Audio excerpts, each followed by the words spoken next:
con mi segundo libro. Los que me conocen Muy bien. saben que mi elección es muy obvia.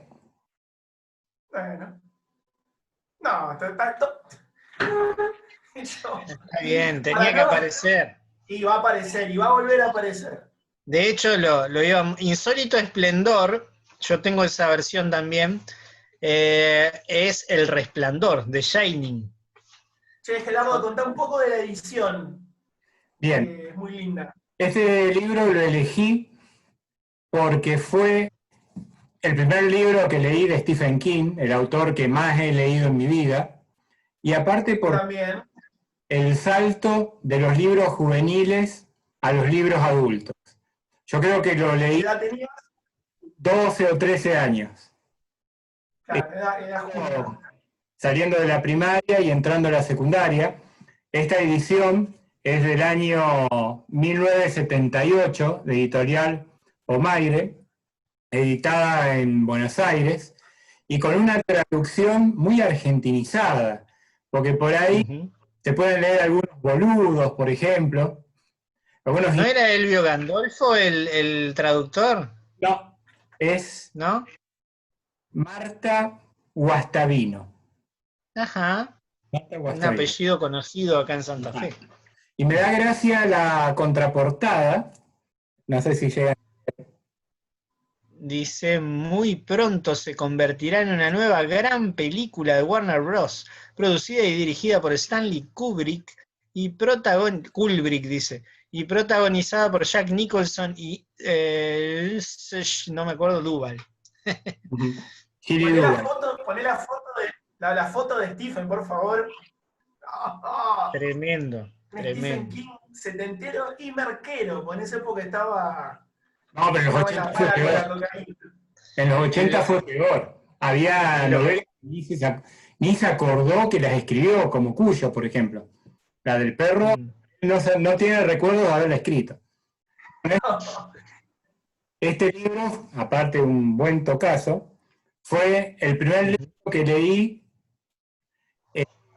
dedicado a un público adulto. Está bien que en ese momento no entendí todo, pero quedé fascinado, sobre todo porque hasta ese momento yo venía leyendo historietas y bolsilibres, como ya les dije, en donde los protagonistas eran todos protagonistas de terror gótico.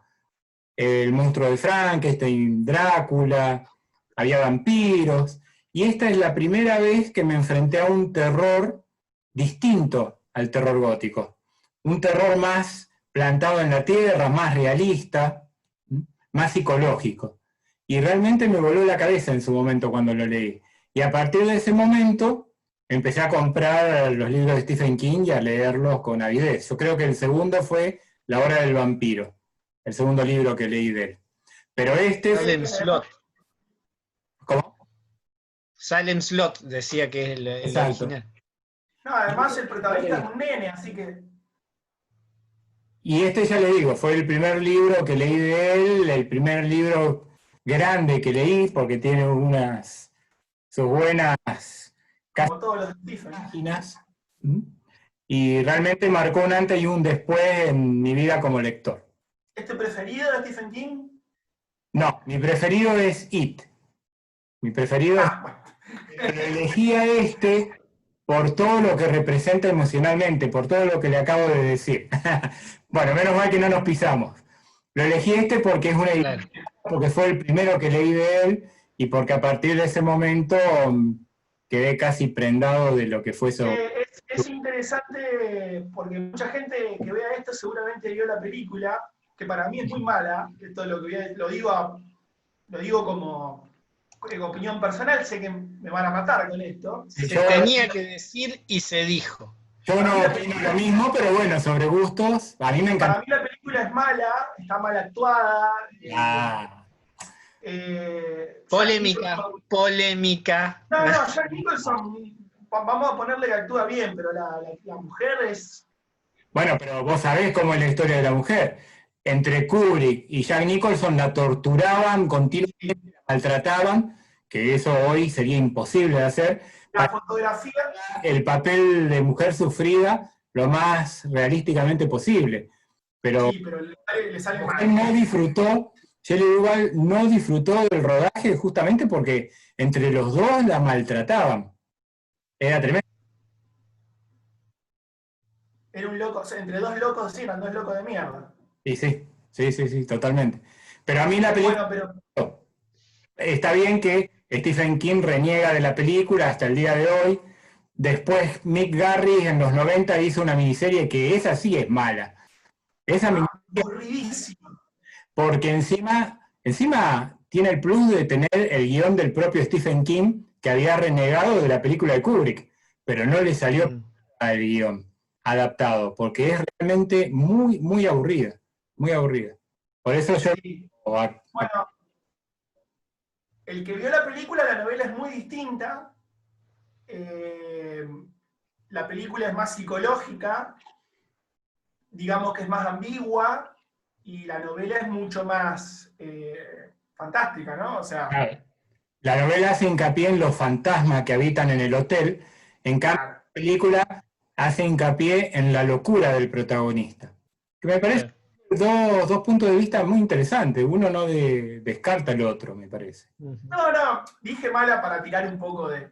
O sea, Kubrick, yo que sé, todos sabemos algo de cine, yo por ahí sé un poquito más de la parte técnica, la película es impecable en la parte técnica, pero Kubrick no dirigía bien a los actores, para mí, ¿no? Y falla bastante. A mí lo que me parece interesante de la novela, no sé si... ¿La leíste, Jorge? Sí, la leí. Que se va viendo como el personaje de la película... Jack Torrance. Jack Torrance, el padre de Donnie Torrance. Como en la novela se nota que el tipo se va volviendo cada vez más loco, pero de a poco. Y en la película vos ya te das cuenta de que el tipo está re loco por la cara de Jack Nicholson. Cuando ya viene en el auto ya tiene cara medio de loco. Sí. Pero bueno, esos son detalles que... creo que es una película que si no leíste la novela se disfruta más. Si leíste la novela y estás ilusionado con ver eso trasladado al cine, te desilusionás, a pesar de que es una película que no se le puede negar. No, y tiene cambios, viste, que no entiendo, tiene cambios, no voy a hacer spoiler de nada, pero muertes de personajes que no vienen al caso. Sí. Y el final. Pero, che, Gerardo, ¿vos viste antes la película o leíste primero la novela? ¿Cómo fue? No, primero leí la novela, ya te digo, en el año 82, 83. Y fuiste a ver la película. Y cuando salieron los VHS, recién ahí pude ver la película, porque era menor de edad, no podía entrar al cine cuando la dieron. Mirá qué loco que habiendo leído la novela te llevaste la sorpresa de... Sí. Y hace poco vi la edición americana, porque la edición internacional tenía como 40 minutos o media hora menos, y hace poquito pude conseguir la edición americana, que era la versión completa, que está extendida y tiene algunas secuencias en donde se ve un poco más la parte sobrenatural, que es lo que la edición internacional, que es la que se vio acá en Argentina. ¿Esta es una edición nueva, un director cut? No, es la versión que se estrenó en Estados Unidos. Mirá, como era larga, para el exterior le recortaron, ya te digo, como media hora, básicamente, 20 minutos, no recuerdo bien ahora. Y te digo que se ven unas cuestiones más sobrenaturales que en la versión que nosotros vimos acá. En la película yo lo que le critico es que, critico entre comillas, que va demasiado en la locura de Jack Torrance, o sea, y prácticamente el protagonista en el libro es Danny, o sea, es el nene, en la película es prácticamente un decorado el nene, o sea, una víctima, o posible víctima, de Jack Torrance. Che, te tiro una pregunta, ya que salió hace poco, la película es nefasta, pero ¿qué opinás de Doctor Sleep, la continuación? Mira, el libro no me gustó para nada. ¿No te gustó? No me gustó. Me pareció una cosa vulgar. No me llamó la atención. Y la película sí me gustó un poco más, ¿Te gustó la película? Las actuaciones. Sobre todo por algunas actuaciones, la película me gustó un poco más. Pero me parece que muestra un poco el desgaste de Stephen King como escritor creativo, de alguna Claro. de esta parte. Entonces, realmente no me gustó, no me gustó. Me pareció algo muy básico para las cosas que él escribió y sobre todo pensar en la novela original. Me parece que está muy por debajo del nivel de lo que yo esperaba. ¿Y vos leíste, Jorge, Doctor Sleep? No leí Doctor Sleep, no, esa me la debo, pero la verdad, soy un lector lento. Y entonces siempre tengo algo pendiente por leer. Y cuando pienso en agarrar una novela de Stephen King, yo sé que me va a demandar Sí. tiempo y para terminar ese ladrillo. Y si encima no hay una gente que conozco que me va a decir la posta, que me dicen, y no me gustó mucho, mucho no me motivo a hacerme el tiempo para agarrar y leerla. Vos sabés que a mí me gustó, no es de lo mejor de Stephen King, pero ni a palo, pero me gustó. Me gusta el personaje de Danny Torrance, o sea, y el Doctor Sleep me parece que eso es lo mejor de cómo el nene ese, viste, simpático y simpático, así medio inocente, está hecho un cuarentón, hecho pelota básicamente, y que tiene mucho de los personajes psíquicos de Stephen King, como Danny Torrance, que viste que tienen una denominación, son los, como le dicen, los disruptores. No recuerdo. Claro, eso viene de la Torre Oscura. Todos los personajes que tienen poderes psíquicos tienen el nombre de disruptores, y Danny Torrance es uno de los más poderosos. Yo no leí La Torre Oscura, no leí ninguno. Tampoco yo. En realidad, 2 veces leí la mitad del primero, me aburrió. No, tenés que pasar el primero, leer el primero y leer el segundo, que el segundo es impresionante. El tercero es muy bueno y ya después la saga empieza a decaer. En el cuarto está bueno, pero a ver, siempre digo lo mismo, si les gusta Stephen King, en algún momento tómense el tiempo de leer la saga de la Torre Oscura, porque hay mucho de fanservice, digamos, y claro. El final no es el mejor del mundo, yo creo que se apuró mucho, pero bueno, volviendo a Doctor Sleep, los personajes, a mí me encantan los personajes con poderes de Stephen King. ¿No? La nena de ojos de fuego, Carrie. Carrie. Aclaremos no sé si lo aclaraste en algún momento, que Doctor Sleep es una secuela actualizada No lo aclaramos, claro. En el tiempo actual de lo que sucede en El Resplandor en los 70s. Exactamente. Él hizo una especie de encuesta en internet sobre qué le pidió a la gente que le dijera cuál ¿Qué libro continuar? Y les propuso, entre otras cosas, una secuela. Yo voté. Y la gente votó como en su mayoría para que hiciera una continuación del Resplandor y de ahí sale Doctor. Sí, va a ser, y de esa encuesta aguante Stephen, que banca a la fanaticada. Sí, otra que va a ser, que la está escribiendo hace un montón, es la secuela de Casa Oscura, que es la secuela a su vez de Talismán. El Talismán y Casa Negra con, ¿cómo es? Straub, Peter Straub. Bueno, a mí el Talismán me defraudó tremendamente. Yo lo leí hace poco y también me defraudó. Pero a mí me gusta mucho Casa Oscura. Ah, no lo leí. Me encanta, esa novela Pero el Talismán no es la primera. El Talismán es la primera. El Talismán es la primera, sí. Lo que pasa es que yo leí primero Casa Oscura, porque el Talismán es re difícil de conseguir. Yo lo conseguí de casualidad. Sí, yo lo tengo también. Me gustaron los dos a mí. Capaz que un poco más Casa Negra, sí. El Talismán no es mala, o sea, me gusta, pero no de tanto, viste, esas cosas que son difíciles de conseguir. Sí. Che, ¿algo más que quieras comentar, Gerardo? No, continuemos porque recién vamos por el segundo libro, faltan 3. Ahora voy yo con el tercero. Bien. Bueno, no iba a ser a lo obvio, voy a dejar a Stephen King para después, ya que hablamos mucho, pero vamos con una selección de cuentos de acá se lo Philip mencioné, K. Dick. de Philip K. Dick. Esta colección deberían ser 5 libros, se publicaron 3, la editorial Martínez Roca publicó 3, y después, porque son 5 en Estados Unidos, que recopilan todos los cuentos de Philip Dick. Yo compré los 3 de Martínez Roca en un pack, me acuerdo. Están bastante baqueteados porque los he leído mucho.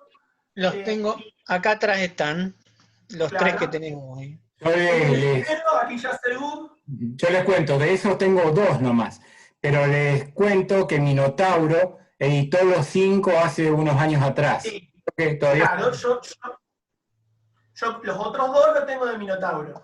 En realidad, después me di cuenta de que muchos de los cuentos que tenía en los otros 2 tomos estaban en otras recopilaciones de libros que tenía de Nebulae y de otras ediciones viejas. Pero bueno, ¿por qué elijo justo agarré aquí ya el book, porque mi biblioteca es un caos, no está tan ordenada como la de Jorge. No, no está ordenada la mía. Esta es la ordenada, por eso la uso de fondo. Bueno, pero tengo libros desparramados por todos lados. Aquí ya el loop es la primera, digamos, está en orden cronológico los cuentos, empiezan en la década del 50 y terminan más o menos en la década del 70, pero la mayoría están escritos en los 50. Mi preferida de estos 3 es La Segunda Variedad, que es el nombre de uno de los cuentos, pero aquí ya el loop también es muy bueno. ¿Y por qué elegí esto? Bueno, elegí una selección de relatos de cuentos, para no solamente hacer novelas. Y elegir un libro de Philip K. Dick, que es el segundo autor que más he leído, el primero de Stephen King, es medio difícil. Y yo creo, y bueno, volviendo un poco al tema de este libro, este fue el primero que leí yo. Aquí ya se En realidad, tenía los 3, ¿viste? El pack, los compré en una conocida cadena de librerías donde trabaja un amigo nuestro, de oferta, muy baratos, y bueno, leí que decía que era el primero, lo empecé a leer y aluciné. Fue lo primero que leí de Philip Dick, y creo que por suerte di con lo mejor de Philip Dick, que son los cuentos. Si bien las novelas están buenísimas, se nota que al tipo le gustaba escribir cuentos. Hablar un poco de Philip Dick es, qué sé yo, bastante reiterativo, pero bueno, creo que el que no conoce Philip Dick y le gusta la literatura fantástica, bueno, le pasa algo. Se te pasó, faltaste una clase importante. Claro, además, también me gustan novelas de él, como, bueno, Sueñan los androides con ovejas eléctricas, que es Blade Runner, se llevó al cine adaptando esa historia. Bueno, Dick es uno de los escritores de ciencia ficción más adaptados. Claro. Tiene un montón de adaptaciones, en general no son muy buenas, excepto, bueno, Blade Runner. Influenció mucho al cine, sobre todo, y muchos autores. A la literatura, y Dick es el padre de todo lo que fue la generación de escritores de los 80, sí, como William Gibson. El género cyberpunk es un poco heredero de Philip Dick. Lo que se llama la ciencia ficción metafísica es heredera de Philip Dick. Y Philip Dick, bueno, hablar de Philip Dick. Primero era un tipo que no se consideraba autor de ciencia ficción. Claro. Él hace en uno de estos, no me acuerdo en cuál, hay una introducción donde él dice cómo considera su literatura, y que básicamente lo considera literatura fantástica, o de fantasía. Sí, la crítica lo pone como uno de los próceres de la ciencia ficción, y él mismo no se consideraba un autor del género. No, porque si bien, vos cuando lees a Philip Dick te das cuenta de que los tópicos de la ciencia ficción, como pueden ser los robots, los viajes espaciales, es un decorado. O sea, sí, es algo que él utilizaba porque vivía de eso y era popular, digamos, y a diferencia de otros autores, fue un autor que fue bastante popular en vida. Digamos que si bien laburaba un montón, era un autor bien pago y era bastante conocido. Hay otra cosa de Philip Dick que recomiendo mucho, los documentales que hay dando vuelta por ahí. Hay uno muy bueno que salió hace poco, porque el tipo tuvo una vida muy interesante, una forma de pensar muy interesante, y bueno, era un tipo que probablemente haya sido esquizofrénico. Se le voló un poco la peluca. Claro, o sea, no Bastante. sabemos porque... Pero había cosas también que lo ayudaban a potenciar esa paranoia Claro, esquizoide que tenía. una vida muy rara, plagada de situaciones muy extrañas y que se reflejan un poco en su literatura. Los cuentos son increíbles. Yo, por ejemplo, aquí ya el cuento ese es espectacular. La segunda variedad, que ahí está choreada Terminator, entre otras cosas, pues James Cameron choreó de varios lados. La viejecita de las galletas, que ese es un cuento de terror, no es de ciencia ficción, espectacular. Ahora si me acuerdo de algunos. La nave humana, el flautista en el bosque, los infinitos, la niñera.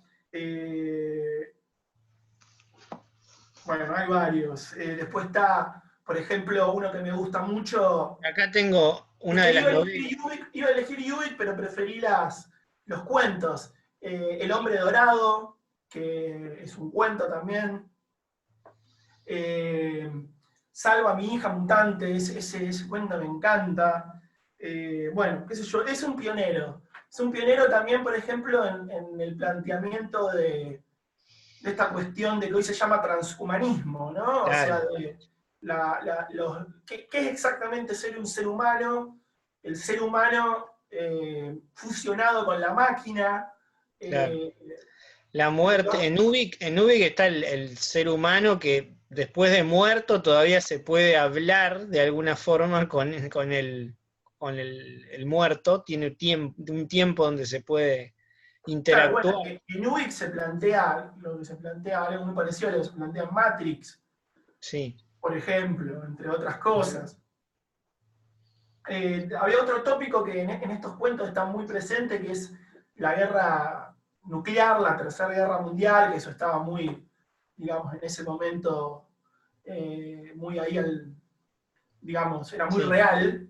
Y él plantea una postura interesante del post-apocalipsis, donde los seres humanos logran sobrevivir, pero siguen cometiendo los mismos errores de antes de la guerra. Claro. Es un autor que yo obviamente lo recomiendo a morir. Y para ir cerrando un poco, para no extendernos tanto, hay una cosa que me parece interesantísima de Philip Dick, que también es uno de sus... acá está, acá se lo ve a Philip, era un tipo muy, muy interesante también, su persona físicamente. Hay una cosa que me gusta mucho de Philip Dick, que los personajes son prácticamente gente muy gris. O sea, todos los personajes de las novelas y de los cuentos es como gente muy anodina. Mucha gente le critica eso. Creo que el tipo quería más que nada contar cosas que ponerle al pila a los personajes. Eso es por ahí una crítica que se le hace. Pero a mí es algo que me gusta. Le da un ambiente raro a Philip. Y bueno, recomendar además de los cuentos, bueno, hay un montón de novelas, tiene como 30 y pico de novelas. A mí me falta leer un par, pero casi estoy por llegar a todas. El hombre en el castillo, por ejemplo, se me ocurre ahora, que es muy interesante. El hombre en el castillo, Ubik, Sueñan los androides con ovejas eléctricas, Lotería Solar, La penúltima verdad, La pistola de rayos, la trilogía de Sivani o Valis, depende cómo... Pero yo también recomiendo los cuentos, las recopilaciones de cuentos, porque si bien todas esas novelas son muy buenas, creo que en algún momento divagan, en algún momento se ponen raras, se va medio de tema, no sabía manejar bien la estructura de una novela, si bien tal vez era lo que quería comunicar, pero creo que en los cuentos va más al hueso. Es que las novelas en general eran pedidos de los editores, eran alargar un cuento. Puede ser. Por eso se nota que es como un cuento alargado. Sí, se nota más en su zona de confort como escritor con los cuentos, no tanto en las novelas. Último dato que no me quiero olvidar, era un gran admirador de Jorge Luis Borges. Sí, señor.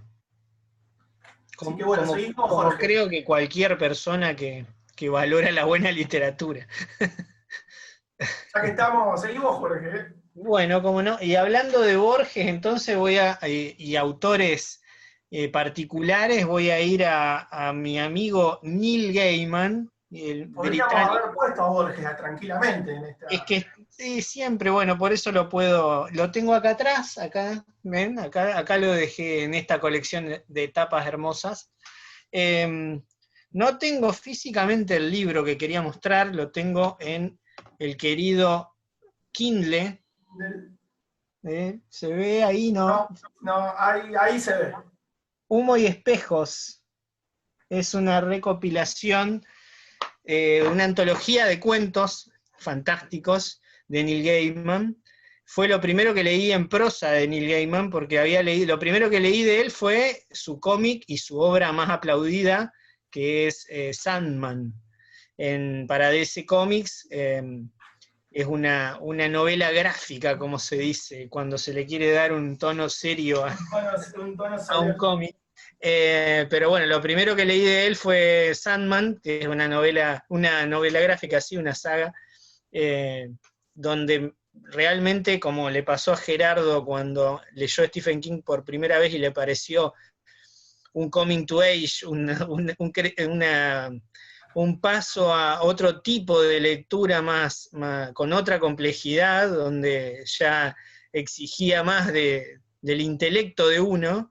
Yo también sentí eso cuando leí Sandman, cuando pasé de leer cómics de superhéroes, me gustaba mucho Spider-Man, Batman, y había muy buenas historias ahí, pero creo que noté claramente algo de una gran calidad literaria, a la vez que un cómic muy, Acá ahí estoy se mostrando, ve, acá estoy mostrando mi se ve edición una de Sandman edición muy linda. con, Bueno, con la excelente. liga. Así que cuando descubrí Sandman, dije, quiero leer todo lo que este tipo escriba. Y bueno, ahí conseguí Humo y Espejos, que está en una colección que se llama Brainstorming. Eh, lo tuve físico, no sé dónde está, y por eso me lo bajé en formato digital, porque esos cuentos los revisito cada tanto. Tiene un estilo muy, muy lindo, él reconoce influencias en Borges, si bien no tiene la erudición en el registro de la prosa que tiene Borges. eh, tiene cosas que me hacen acordar, sobre todo en la reflexión que hace a veces el narrador, una mirada pausada de todo lo que va ocurriendo y el fantástico que se mete en la realidad como un elemento totalmente natural y nos mete el elemento fantástico de una forma donde no nos choca, nos dejamos arrastrar y tiene una manera, por eso me gusta también el título de ese libro, Humo y Espejos, porque tiene una manera de mago, de prestidigitador, de meternos en la narración que le gusta, que él quiere contarnos de una forma muy linda y donde uno elige no ver el truco o los hilos atrás, porque está tan envuelto por esos trucos de Gaiman que se deja llevar. Tiene cuentos, homenaje a Moorcock, como decíamos antes, que es uno de los mejores cuentos de esa antología, pero tiene otros que son, por ejemplo, una reescritura del cuento de Blancanieves desde el punto de vista de la bruja mala. En realidad es una víctima de una siniestra niña Blancanieves que es una especie de vampiro. Nieve, cristal, manzanas se llama ese cuento, que también es excelente.